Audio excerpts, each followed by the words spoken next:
Timely undertaking has just begun on and around Bald Mountain in Sun Valley.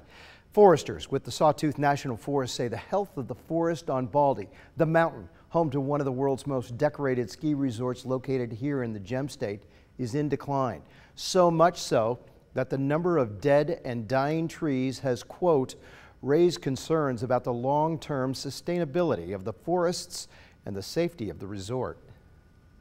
We are excited for all of you guys to join us today to give a little tour about some of the work that's been happening on Bald Mountain. We tagged along with members of the U.S. Forest Service and Foundation, also Sun Valley mountain managers and local environmentalists as they toured areas of major concern on the mountain.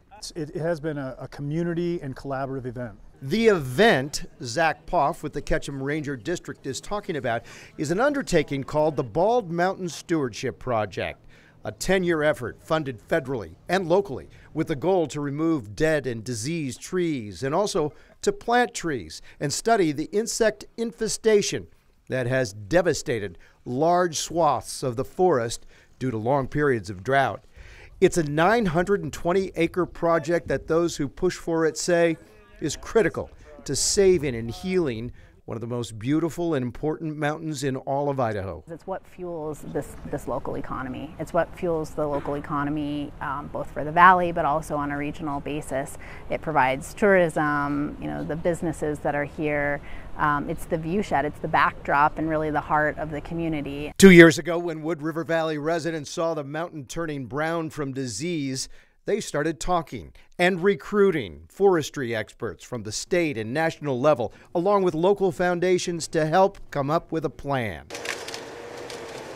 That plan now in action and will be closely watched by forest managers around the state and around the West to see how it all turns out. I would like to think that what we're doing here now, having kind of figured out how to do it, we just need to do it on a larger scale because it's the size of the problem is it's really not something we can solve. It's just we need to put our best efforts.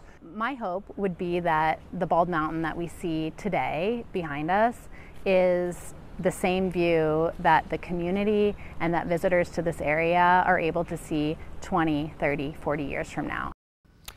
Officials we talked to today said there will be very little impact on wildlife, the ground, and plants, and will improve the safety of those who use the mountain trails in the summer and winter by removing hazardous trees in and around trails, runs, and structures.